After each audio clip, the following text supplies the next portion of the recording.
ಮೈಸೂರು ಅಭಿವೃದ್ಧಿ ಪ್ರಾಧಿಕಾರ ನಗರಾಭಿವೃದ್ಧಿ ಪ್ರಾಧಿಕಾರದ ಅತ್ಯಂತ ಕೋಲಾಹಲಕಾರಿ ಪ್ರಕರಣದ ಫಲಿತಾಂಶ ತಮಗೆ ನೆನಪಿರಬಹುದು. ಜನವರಿ 28ರಂದು ಅಖಿಲ ಭಾರತ ಕಾಂಗ್ರೆಸ್ನ ಸರ್ವೋಚ್ಚ ನಾಯಕ ಪ್ರತಿಪಕ್ಷ ನಾಯಕ ರಾಹುಲ್ ಗಾಂಧಿಯವರಿಗೂ ಮತ್ತು ಕರ್ನಾಟಕದ ಮುಖ್ಯಮಂತ್ರಿ ಸಿದ್ದರಾಮಯ್ಯನವ್ರಿಗೂ ಏಕಪ್ರಕಾರವಾಗಿ 2 ಜನಪ್ರತಿನಿಧಿಗಳ ನ್ಯಾಯಾಲಯದಿಂದ ರಿಲೀಫ್ ಸಿಕ್ತು. ಅಂದರೆ ಒಟ್ಟಿಗೆ ಒಂಥರ ಬಿ ರಿಪೋರ್ಟ್ ಸಿಕ್ತು.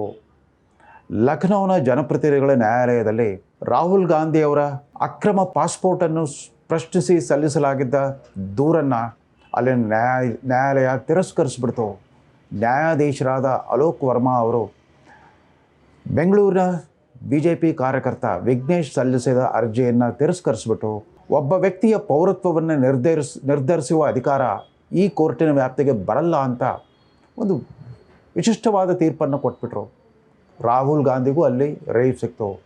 ಅದೇ ದಿನ ಮಧ್ಯಾಹ್ನ ಬೆಂಗಳೂರಿನ ಜನಪ್ರತಿನಿಧಿಗಳ ನ್ಯಾಯಾಲಯದ ನ್ಯಾಯಾಧೀಶ ಸಂತೋಷ್ ಗಜಾನನ್ ಭಟ್ ಅವರು ಕೂಡ ಅಷ್ಟೇ ಸಿದ್ದರಾಮಯ್ಯ ಮತ್ತು ಅವರ ಪರಿವಾರದ ಈ ಅಕ್ರಮ ಸೈಟು ಕಬಳಿಕೆ ವಿಚಾರದಲ್ಲಿ ಲೋಕಾಯುಕ್ತರು ಸಲ್ಲಿಸಿದ್ದ ಬಿ ರಿಪೋರ್ಟನ್ನು ಒಪ್ಕೊಂಡ್ಬಿಟ್ಟು ಅವರು 4 ಜನಕ್ಕೆ ಸಿದ್ದರಾಮಯ್ಯ ಮತ್ತು ಅವರ ಧರ್ಮಪತ್ನಿ ಪಾರ್ವತಿ ಮತ್ತು ಅವರ ಸಂಬಂಧಿಕ ಮಲ್ಲಿಕಾರ್ಜುನಯ್ಯ ಮತ್ತು ಆ ಜಮೀನಿನ ಮೂಲ ಮಾಲೀಕ ವಾರಸುದಾರ ಅನ್ನಿಸ್ಕೊಂಡಿದ್ದ ದೇವರಾಜು, ಈ 4 ಕುರಿತಂತೆ ಸಾಕ್ಷ್ಯಾಧಾರಗಳ ಕೊರತೆಯಿಂದಾಗಿ ಬಿ ರಿಪೋರ್ಟ್ ಕೊಟ್ಟಿದ್ದೇವೆ ಅನ್ನೋ ಲೋಕಾಯುಕ್ತ ವರದಿಯನ್ನು ಒಪ್ಕೊಂಡ್ಬಿಟ್ರು. ಹೀಗಾಗಿ ಸಿದ್ದರಾಮಯ್ಯನವ್ರಿಗೂ ಅದೇ ದಿನ ರಿಲೀಫ್ ಸಿಕ್ತು. ರಾಹುಲ್ ಗಾಂಧಿಗೂ ಸಿದ್ದರಾಮಯ್ಯನವ್ರಿಗೂ ಎತ್ತನ ಸಂಬಂಧ ಅಂತ ಕೇಳ್ತೀರಾ? ಈ ಸುದ್ದಿವಾಹಿನಿಗಳಲ್ಲಿ ಬರೋ ಜ್ಯೋತಿಷಿಗಳ ಪ್ರಕಾರ ರಾಹುಲ್ ಗಾಂಧಿ ಮತ್ತು ಸಿದ್ದರಾಮಯ್ಯ ಇಬ್ಬರೂ ಕೂಡ ವೃಶ್ಚಿಕ ರಾಶಿಯವರಂತೆ. ಹಾಗಾಗಿ ಇಬ್ಬರಿಗೂ ಕೂಡ ಆವತ್ತಿನ ದಿವಸ ಅತ್ಯಂತ ಅನುಕೂಲದಾಯಕವಾದ ಫಲಿತಾಂಶ ಸಿಕ್ತು. ನ್ಯಾಯಾಲಯದ ವಿಚಾರಣೆಯಲ್ಲಿ ಮುಕ್ತಿ ಸಿಕ್ತು. ಇದೀಗ ಈ ಇಡೀ ಪ್ರಕರಣಕ್ಕೆ ಕಾರಣರಾದ 3 RTI ಹೋರಾಟಗಾರರ ಪೈಕಿ ಒಬ್ಬರಾದ ಸ್ನೇಹಮಯಿ ಕೃಷ್ಣ ಈ ಜನಪ್ರತಿನಿಧಿಗಳ ನ್ಯಾಯಾಲಯ ಮುಖ್ಯಮಂತ್ರಿ ಸಿದ್ದರಾಮಯ್ಯನವರ ಕುಟುಂಬಕ್ಕೆ ಮಾತ್ರ ರಿಲೀಫ್ ಕೊಟ್ಬಿಟ್ಟು ಉಳಿದ ಆರೋಪಿಗಳ ವಿರುದ್ಧ ತನಿಖೆ ಮುಂದುವರಿಯಲಿ ಅಂತ ಆದೇಶಿಸಿರೋದ್ರಿಂದ ಈ ತೀರ್ಪಿನ ಕುರಿತಂತೆ ಮತ್ತೆ ತಮ್ಮ ಹೋರಾಟವನ್ನು ಮುಂದುವರಿಸಲಿಕ್ಕೆ ತೀರ್ಮಾನ ಮಾಡಿದ್ದಾರೆ. ಯಾವುದೇ ಕ್ಷಣದಲ್ಲೂ ರಾಜ್ಯದ ಉಚ್ಚ ನ್ಯಾಯಾಲಯದ ಮೆಟ್ಟಲೇರಿರುವ ಸ್ನೇಹಮಯಿ ಕೃಷ್ಣ ಈಗಾಗಲೇ ಈ ಪ್ರಕರಣದ ವಿಚಾರಣೆ ನಡೆಸಿದ್ದ ಲೋಕಾಯುಕ್ತದ ಸೂಪ್ರಿಂಟ್ ಆಫ್ ಪೊಲೀಸ್ SP TG ಉದೇಶ್ರವರಿಗೆ ಒಂದು ನೋಟಿಸನ್ನು ಜಾರಿ ಮಾಡಿದ್ದಾರೆ.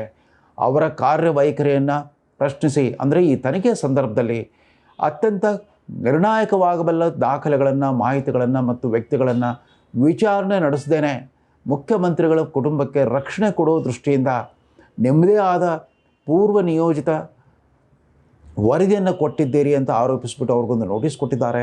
ಅದೇ ರೀತಿ ಜನಪ್ರತಿನಿಧಿಗಳ ನ್ಯಾಯಾಲಯದಲ್ಲಿ ಲೋಕಾಯುಕ್ತದ ವಿಶೇಷ ಅಭಿಯೋಜಕರು ಸ್ಪೆಷಲ್ ಪಬ್ಲಿಕ್ ಪ್ರಾಸಿಕ್ಯೂಟರ್ ಆಗಿ ಕಾರ್ಯನಿರ್ವಹಿಸಿದ್ದ ವೆಂಕಟೇಶ್ ಅರಬಟ್ಟಿ ಅವ್ರಿಗೂ ಕೂಡ ಮತ್ತೊಂದು ನೋಟಿಸನ್ನು ಸಲ್ಲಿಸಿಬಿಟ್ಟು ನೀವು ನ್ಯಾಯಾಲಯದ ಮುಂದೆ ವಾದ ಮಂಡಿಸುವಾಗ ಮುಖ್ಯಮಂತ್ರಿಯ ಪರಿವಾರಕ್ಕೆ ಯಾವುದೇ ರೀತಿ ತೊಂದರೆ ಆಗದಂತೆ ಈ ಪ್ರಕರಣಕ್ಕೆ ಸಂಬಂಧಿಸಿದಂತೆ ನಾನು ಒದಗಿಸಿದ್ದ ಅನೇಕ ಮಹತ್ವದ ದಾಖಲೆಗಳನ್ನು ಗಮನಕ್ಕೆ ತರದೇ ಅವರಿಗೆ ರಕ್ಷಣೆ ಕೊಡಲಿಕ್ಕೆ ಕಾರಣರಾಗಿದ್ದೀರಿ. ಈ ರೀತಿ ತಾವು ಕರ್ತವ್ಯ ಲೋಪ ಎಸಗಿದ್ದೀರಿ ಅಂತ ಒಂದು ನೋಟಿಸ್ ಕೊಟ್ಟಿದ್ದಾರೆ. ಇದೇ ವಿಚಾರದಲ್ಲಿ ಕಾನೂನು ಸಚಿವರಾದ ಸನ್ಮಾನ್ಯ HK ಪಾಟೀಲ್ರಿಗೂ ಮತ್ತು ಗೃಹ ಸಚಿವರಾದ ಡಾಕ್ಟರ್ G ಪರಮೇಶ್ವರ್ ಅವರಿಗೂ ಕೂಡ ಒಂದು ನೋಟಿಸನ್ನು ಕಳಿಸ್ಕೊಟ್ಟಿದ್ದಾರೆ. ಇವರು ಯಾರೂ ಕೂಡ ಈ ಹೋರಾಟಗಾರ ಸ್ನೇಹಮಯಿ ಕೃಷ್ಣರವರ ನೋಟಿಸ್ಗೆ ಉತ್ತರ ಕೊಡೋ ಪ್ರಮೇಯವೇ ಬರಲಾರದು. ಆದರೆ ಇದೇ ವಿಚಾರವನ್ನು ಇಟ್ಕೊಂಡು ಇದೀಗ ಹೈಕೋರ್ಟ್ ಮೆಟ್ಲೇರಿಕೆ ತಯಾರು ಮಾಡ್ಕೊಳ್ತಾ ಇದ್ದಾರೆ ಸ್ನೇಹಮಯಿ ಕೃಷ್ಣ. ಅವ್ರ ಮೇಲೆ ಸಾಕಷ್ಟು ಒತ್ತಡ ಬರ್ತಾ ಇದೆ. ನಿನ್ನೆ ತಾನೇ ಅವರು ಬಿಡುಗಡೆ ಮಾಡಿರುವ 6 ಸೆಕೆಂಡ್ ಆಡಿಯೋ ಸಂಭಾಷಣೆಯಲ್ಲಿ ಈ ಸ್ನೇಹಮಯಿ ಕೃಷ್ಣರನ್ನು ದುಡ್ಡು ಕೊಟ್ಟು ಖರೀದಿಸಬಾರ್ದೇಕೆ, ಅವರು ಮುಖ್ಯಮಂತ್ರಿ ವಿರುದ್ಧ ತಮ್ಮ ಹೋರಾಟವನ್ನು ಕೈ ಬಿಡಬೇಕು ಅಂತ ಒತ್ತಡ ಹೇರೋ ಪ್ರಯತ್ನ ಇದೆ ಅಂತ ಸೂಚ್ಯವಾಗಿ ಅವರೇ ತಿಳಿಸಿದ್ದಾರೆ ಸುದ್ದಿವಾಹಿನಿಗಳಿಗೆ. ಸ್ನೇಹಮಯಿ ಕೃಷ್ಣನ ಏನಾದ್ರು ಲಿಂಕ್ ಹಿಡಿದು ಒಂದು ಕನೆಕ್ಷನ್ ತಗೋಬೇಕಲ್ಲ, ನೇರವಾಗಿ 1 to 1. ನೆನಪಿರಲಿ, 2024ರ ಸೆಪ್ಟೆಂಬರ್ 24ರಂದು ಕರ್ನಾಟಕ ಹೈಕೋರ್ಟಿನ ನ್ಯಾಯಮೂರ್ತಿ ನಾಗಪ್ರಸನ್ನ ಅವರು ಇಡೀ ರಾಷ್ಟ್ರಾದ್ಯಂತ ಕೋಲಾಹಲವನ್ನು ಎಬ್ಬಿಸಿದ ಒಂದು ಚರಿತ್ರಾರ್ಹ ತೀರ್ಪನ್ನು ಕೊಟ್ಟಿದ್ದರು. ಅದು ಸ್ವತಃ ಮುಖ್ಯಮಂತ್ರಿ ಸಿದ್ದರಾಮಯ್ಯನವರೇ ಸಲ್ಲಿಸಿದ್ದ ರಿಟ್ ಅರ್ಜಿ ಆಗಿತ್ತು. ಅದಕ್ಕೆ ಕಾರಣ ಕರ್ನಾಟಕ ರಾಜ್ಯಪಾಲ ಗೆಹ್ಲೋಟ್ರವರು ಈ ಮೂವರು RTI ಕಾರ್ಯಕರ್ತರು ಮುಖ್ಯಮಂತ್ರಿ ವಿರುದ್ಧ ಕ್ರಿಮಿನಲ್ ಮೊಕದ್ದಮೆ ಹೂಡಲು ಕೋರಿದ್ದ ಅನುಮತಿ ಅರ್ಜಿಗೆ ಮಾನ್ಯತೆ ನೀಡಿಬಿಟ್ಟು ಅನುಮತಿ ಕೊಟ್ಟುಬಿಟ್ಟಿದ್ರು. ತಮ್ಮ ವಿರುದ್ಧ ಈ ರೀತಿ ಮೊಕದ್ದಮೆ ಹೂಡಲಿಕ್ಕೆ ಅನುಮತಿ ಕೊಟ್ಟ ರಾಜ್ಯಪಾಲರ ತೀರ್ಮಾನವನ್ನು ಪ್ರಶ್ನಿಸಿ ಅದಕ್ಕೆ ತಡೆಯಾಜ್ಞೆ ನೀಡುವಂತೆ ಕೋರ್ಟ್ಗೆ ಅರಿಕೆ ಮಾಡಿಕೊಂಡು ಸಿದ್ದರಾಮಯ್ಯನವರು ಅರ್ಜಿ ಸಲ್ಲಿಸಿದರು. ಆ ಅರ್ಜಿಯ ವಿಚಾರಣೆಯನ್ನು ನಡೆಸಿದ ನ್ಯಾಯಮೂರ್ತಿ ನಾಗಪ್ರಸನ್ನ ಅವರು ಸುಮಾರು 197 ಪುಟಗಳಷ್ಟು ಸುದೀರ್ಘವಾದ ತೀರ್ಪನ್ನು ಕೊಟ್ಬಿಟ್ಟು ರಾಜ್ಯಪಾಲರ ತೀರ್ಮಾನ ಸರಿಯಾಗಿದೆ ಅಂತ ಹೇಳಿಬಿಟ್ರು. ಇದೇ ತೀರ್ಪಿಗಾಗಿ ಕಾಯ್ತಾ ಇದ್ದ ಬೆಂಗಳೂರಿನ ಜನಪ್ರತಿನಿಧಿಗಳ ನ್ಯಾಯಾಲಯದ ನ್ಯಾಯಾಧೀಶ ಸಂತೋಷ್ ಗಜಾನನ್ ಭಟ್ರವರು ಕೂಡ ಹೈಕೋರ್ಟ್ ತೀರ್ಪನ್ನು ಆಧರಿಸಿಬಿಟ್ಟು ಮೈಸೂರಿನ ಲೋಕಾಯುಕ್ತ ಪೊಲೀಸರಿಗೆ ಈ ಕುರಿತು ವಿಚಾರಣೆ ನಡೆಸಿ ವರದಿ ಸಲ್ಲಿಸುವಂತೆ ಆದೇಶ ಹೊರಡಿಸಿದರು. ಇದು ನಡೆದಿದ್ದು ಸೆಪ್ಟೆಂಬರ್ 25ಕ್ಕೆ.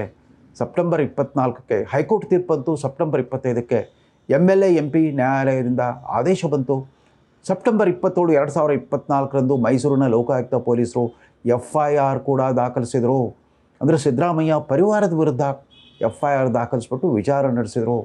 2 ತಿಂಗಳು ಕಾಲಾವಕಾಶ ಕೊಟ್ಟಿದ್ದರಿಂದ 2 ತಿಂಗಳ ನಂತರ ಅಂದರೆ ಡಿಸೆಂಬರ್ 2024 ಅಂತ ಕಾಣುತ್ತೆ, ಮುಖ್ಯಮಂತ್ರಿಗಳ ಕುಟುಂಬದ ವಿರುದ್ಧ ಮಾಡಲಾಗಿರೋ ಆರೋಪವನ್ನು ಸ್ಥಿರೀಕರಿಸಲಿಕ್ಕೆ ಯಾವುದೇ ಸಾಕ್ಷ್ಯಾಧಾರಗಳಿಲ್ಲ ಅಂತ ತರಾತುರಿಯಲ್ಲಿ ಒಂದು B ರಿಪೋರ್ಟ್ ರೀತಿಯ ಒಂದು ವರದಿಯನ್ನು ಸಲ್ಲಿಸಲಿಕ್ಕೆ ನೋಡಿದರು. ಸನ್ಮಾನ್ಯ ನ್ಯಾಯಾಧೀಶರು ಅದನ್ನು ಒಪ್ಪಲಿಲ್ಲ. ನೀವು ಸಮಗ್ರವಾಗಿ ತನಿಖೆ ನಡೆಸಿ ವರದಿಯನ್ನು ಸಲ್ಲಿಸಿ ಅಂತ ಹೇಳಿದರು. ಅಷ್ಟೊತ್ತಿಗಾಗಲೇ ಭಾರತ ಸರ್ಕಾರದ ಜಾರಿ ನಿರ್ದೇಶನಾಲಯದ ತನಿಖೆದಾರರು ಕೂಡ ಈ ಪ್ರಕರಣವನ್ನು ಪ್ರವೇಶ ಮಾಡಿದರು. ಇಲ್ಲಿ ದೊಡ್ಡ ಪ್ರಮಾಣದ ಹವಾಲಾ ವಹಿವಾಟು ನಡೆದಿರಬಹುದು ಅನ್ನೋ ಅನುಮಾನದಿಂದ ಅವರು ವಿಚಾರಣೆ ನಡೆಸಲಿಕ್ಕೆ ಮುಂದೆ ಬಂದರು. ಆದರೆ ಜನಪ್ರತಿನಿಧಿಗಳ ನ್ಯಾಯಾಧೀಶರು ನೀವು ಸ್ವಲ್ಪ ಕಾಲ ಕಾಯಬೇಕು, ಲೋಕಾಯುಕ್ತ ವರದಿ ಬರೋವರೆಗೂ ನೀವು ಕಾಯಬೇಕು, ಅದಾದ ನಂತರ ನಾನು ನಿಮಗೆ ಅನುಮತಿ ಕೊಡ್ಬೋದು ಬಿಡ್ಬೋದು ಅನ್ನೋದನ್ನು ತೀರ್ಮಾನಿಸ್ತೇನೆ ಅಂತ ಹೇಳಿದರು. ಮುಖ್ಯಮಂತ್ರಿಯವರ ಪರಿವಾರವನ್ನು ಹೊರತುಪಡಿಸಿ ಉಳಿದಂತೆ ಕಳೆದ 10 ವರ್ಷಗಳಲ್ಲಿ ಮೈಸೂರು ಅಭಿವೃದ್ಧಿ ಪ್ರಾಧಿಕಾರದ ವಿವಿಧ ಕಾಲಘಟ್ಟಗಳಲ್ಲಿದ್ದ ಆಯುಕ್ತರು, ಮುಖ್ಯವಾಗಿ ಒಬ್ಬರು ನಟೇಶ್, ಮತ್ತೊಬ್ಬರು GT ದಿನೇಶ್ ಕುಮಾರ್, ಇವರಿಬ್ಬರು ಆಯುಕ್ತರ ಅಧಿಕಾರಾವಧಿಯಲ್ಲಿ ನಡೆದಿರಬಹುದಾದ ವಹಿವಾಟುಗಳನ್ನು ಸಮಗ್ರ ವಿಚಾರಣೆ ನಡೆಸಿಬಿಟ್ಟು ಸುಮಾರು 440 ಕೋಟಿ ಮಾರುಕಟ್ಟೆ ಮೌಲ್ಯದ 286 ಆಸ್ತಿಗಳನ್ನು, ಅಂದರೆ ಅವೆಲ್ಲವೂ ಕೂಡ ಹಂಚಿಕೆ ಮಾಡಿದ ಸೈಟ್ಗಳೇ ಆಗಿದ್ವು, ಅವುಗಳನ್ನು ಜಪ್ತಿ ಮಾಡಿದರು, ಅಟ್ಯಾಚ್ಮೆಂಟ್ ಮಾಡಿದರು. ಮತ್ತು ಇದಕ್ಕೆ ಸಂಬಂಧಪಟ್ಟಂತೆ 31 ಸೈಟುಗಳ ಹಂಚಿಕೆಗೆ ನೇರವಾಗಿ ಕಾರಣರು ಅಂತ ಅನುಮಾನಿಸಲ್ಪಟ್ಟ ಆವತ್ತಿನ ಮೂಡ ಆಯುಕ್ತ GT ದಿನೇಶ್ ಕುಮಾರ್ನ ಬಂಧಿಸಿ ನ್ಯಾಯಾಲಯದ ಕಸ್ಟಡಿಗೆ ಕಳಿಸ್ಕೊಟ್ರು. ಇವತ್ತು ಕೂಡ ದಿನೇಶ್ ಕುಮಾರ್ ಜೈಲಲ್ಲಿದ್ದಾರೆ. ಅಧಿಕಾರಿ ಜೈಲು ಪಾಲಾಗಬೇಕಾಗಿ ಬಂತು. ಆದರೆ ಮುಖ್ಯಮಂತ್ರಿಗಳ ಪರಿವಾರಕ್ಕೆ ಅಂತಿಮವಾಗಿ ಲೋಕಾಯುಕ್ತ ಸಲ್ಲಿಸಿದ ವಿಚಾರಣಾ ವರದಿಯಲ್ಲೂ ಕೂಡ B ರಿಪೋರ್ಟ್ ಸಿಕ್ಕಿತ್ತು. ಅಂದರೆ ಅವರ ವಿರುದ್ಧ ಮಾಡಲಾದ ಯಾವುದೇ ಆರೋಪಕ್ಕೂ ಕೂಡ ಸೂಕ್ತ ಸಾಕ್ಷ್ಯಾಧಾರಗಳು ಸಿಕ್ಕೇ ಇಲ್ಲ ಅಂತ ವರದಿ ಕೊಟ್ಟರು. ಅದನ್ನು ನ್ಯಾಯಾಲಯದವರಿಗೆ ಮಂಡಿಸಿ ವಾದಿಸಿದ ವಿಶೇಷ ಅಭಿಯೋಜಕರು ಸ್ಪೆಷಲ್ ಪಬ್ಲಿಕ್ ಪ್ರಾಸಿಕ್ಯೂಟರ್ ವೆಂಕಟೇಶ್ ಅರ್ಬಟ್ಟಿ ಅವರು ಕೂಡ ಲೋಕಾಯುಕ್ತ ವರದಿಯನ್ನು ತಿರಸ್ಕರಿಸಲಿಕ್ಕೆ ಯಾವುದೇ ಕಾರಣಗಳಿಲ್ಲ ಅನ್ನೋ ಒಂದು ಅಭಿಪ್ರಾಯವನ್ನು ಮಂಡಿಸಿದ್ರಿಂದ ನ್ಯಾಯಾಧೀಶರು ಮುಖ್ಯಮಂತ್ರಿಗಳ ಪರಿವಾರದ ಒಟ್ಟು 4 ಜನ ಸದಸ್ಯರಿಗೆ ದೋಷಮುಕ್ತರೆಂದು ತೀರ್ಮಾನಿಸಿಬಿಟ್ಟು ಆ B ರಿಪೋರ್ಟನ್ನು ಒಪ್ಕೊಂಡ್ಬಿಟ್ರು. ಆದರೆ ಈ ಪ್ರಕರಣದ ಉಳಿದ ಆರೋಪಿಗಳ ವಿರುದ್ಧ ತನಿಖೆ ಮುಂದುವರಲಿ ಅಂತ ಆದೇಶ ನೀಡಿದ್ದಾರೆ. ಇದೇ ಸಾರ್ವಜನಿಕರಲ್ಲಿ ಹಲವು ಬಗೆಯ ಅನುಮಾನವನ್ನು ಹುಟ್ಟಿಸ್ತಾ ಇದೆ. ಹಾಗಿದ್ರೆ ಈ B ರಿಪೋರ್ಟೇ ಸರಿ ಅಂತ ಒಪ್ಕೊಳ್ಳೋದಾದರೆ ಆವತ್ತು ಸೆಪ್ಟೆಂಬರ್ 24ರಂದು ಹೈಕೋರ್ಟ್ ನ್ಯಾಯಮೂರ್ತಿ ನಾಗಪ್ರಸನ್ನ ಅವರು ನೀಡಿದ 197 ಪುಟಗಳ ಸುದೀರ್ಘ ತೀರ್ಪಿನ ಗತಿ ಏನಾಯಿತು? ಅದು ಒಂದು ರೀತಿಯಲ್ಲಿ ವಿಚಾರಣಾ ಕೋರ್ಟು, ಈ ಟ್ರಯಲ್ ಕೋರ್ಟ್ ನೀಡೋ ತೀರ್ಪಿನ ಥರ ಇತ್ತು. ಈ ಪ್ರಕರಣದ ಆಳಕ್ಕೆ ಇಳಿದುಬಿಟ್ಟು ಒಂದೊಂದು ಹಂತದ 1996ರಿಂದ ಇದುವರೆಗೂ ನಡೆದಿರಬಹುದಾದ ಎಲ್ಲ ಪ್ರಕ್ರಿಯೆಗಳನ್ನು ಗಮನಿಸಿಬಿಟ್ಟು ಅವುಗಳಿಗೆ ತಮ್ಮ ಸಮಗ್ರವಾಗಿ ಪರಿಗಣಿಸಿಬಿಟ್ಟು ತಮ್ಮ ತೀರ್ಪನ್ನು ಕೊಟ್ಟಿದ್ದರು. ಇಲ್ಲ, ಮುಖ್ಯಮಂತ್ರಿಗಳ ಪರಿವಾರಕ್ಕೆ ಕಾನೂನು ಬಾಹಿರವಾಗಿ ಅವರ ಮಾಲೀಕತ್ವದಲ್ಲಿ ಇದೆ ಎನ್ನಲಾದ 5 ಎಕರೆ ಜಮೀನು, ಕೃಷಿ ಜಮೀನಿಗೆ ಪರ್ಯಾಯವಾಗಿ ಮೈಸೂರು ನಗರದ ಅಭಿವೃದ್ಧಿ ಹೊಂದಿದ ಸ್ಥಳ ವಿಜಯನಗರ ಲೇಔಟ್ನಲ್ಲಿ 14 ಸೈಟ್ಗಳು ಕೊಟ್ಟಿದ್ದು ಕಾನೂನು ಬಾಹಿರ ಅನ್ನೋ ಅಭಿಪ್ರಾಯಕ್ಕೆ ಬಂದಿದ್ದರು ಜಸ್ಟಿಸ್ ನಾಗಪ್ರಸನ್ನ. ಅದನ್ನು ಆಧರಿಸಿಬಿಟ್ಟೆ ಜನಪ್ರತಿನಿಧಿಗಳ ಕೂಡ ಲೋಕಾಯುಕ್ತಕ್ಕೆ ವಿಚಾರಣೆಯ ಆದೇಶ ಕೊಟ್ಟಿತ್ತು. ಮುಖ್ಯಮಂತ್ರಿಗಳ ಅದೃಷ್ಟ ಚೆನ್ನಾಗಿದೆ, ಅವರಿಗೆ B ರಿಪೋರ್ಟ್ ಸಿಕ್ಕಿದೆ. ಆದರೆ ಇದಕ್ಕೆ ಸಂಬಂಧಪಟ್ಟ ಪ್ರಕ್ರಿಯೆಯಲ್ಲಿ ಇಡಿ ನಡೆಸಿದ ಕಾರ್ಯಾಚರಣೆಯಲ್ಲಿ ಅಧಿಕಾರಿ GT ದಿನೇಶ್ ಕುಮಾರ್ ಜೈಲು ಪಾಲಾಗಿದ್ದಾರೆ. ಅಧಿಕಾರಿಗಳಿಗೆ ಜೈಲು ಪಾಲು, ಮುಖ್ಯಮಂತ್ರಿಗಳಿಗೆ ರಿಲೀಫು, ರಾಹುಲ್ ಗಾಂಧಿಯವ್ರಿಗೂ ರಿಲೀಫು, ಸಿದ್ದರಾಮಯ್ಯನವ್ರಿಗೂ ರಿಲೀಫು. ಇದು ನಮ್ಮ ರಾಜಕೀಯ ವ್ಯವಸ್ಥೆ, ನ್ಯಾಯಾಂಗ ವ್ಯವಸ್ಥೆ, ಕಾನೂನು ವ್ಯವಸ್ಥೆ ಮತ್ತು ಲೋಕಾಯುಕ್ತ ವ್ಯವಸ್ಥೆ ಬಗ್ಗೆ ಕೂಡ ಸಾರ್ವಜನಿಕರಲ್ಲಿ ನಾನಾ ಥರದ ಊಹಾಪೋಹಗಳು ಹೇಳಲು ಕಾರಣವಾಗಿದೆ.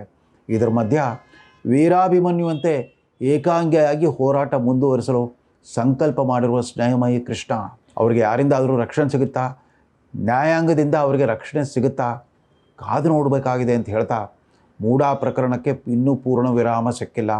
ಈ ಪ್ರಕರಣವೇನಾದರೂ ಮತ್ತೆ ಉಚ್ಚ ನ್ಯಾಯಾಲಯದ ಮೆಟ್ಟಿಲೇರಿದರೆ ಅಲ್ಲೇನಾಗ್ಬೋದು ಅಂತ ಕಾದು ನೋಡಬೇಕಾಗಿದೆ. ಸಿದ್ದರಾಮಯ್ಯ ಮತ್ತು DK ಶಿವಕುಮಾರ್ ನಡುವಿನ ಆ ಕುರ್ಚಿ ಕಾಳಗ ಒಂದು ವಿಕೋಪಕ್ಕೆ ತಲುಪಿರುವಾಗಲೇ ಮೂಡಾ ಹಗರಣಕ್ಕೆ ಮತ್ತೆ ಮರುಜೀವ ಬಂದಿದೆ ಅಂತ ಹೇಳ್ತಾ ಈ ಸಂಚಿಕೆಯನ್ನು ಮುಗಿಸ್ತಾ ಇದ್ದೇನೆ. ನಮಸ್ಕಾರ.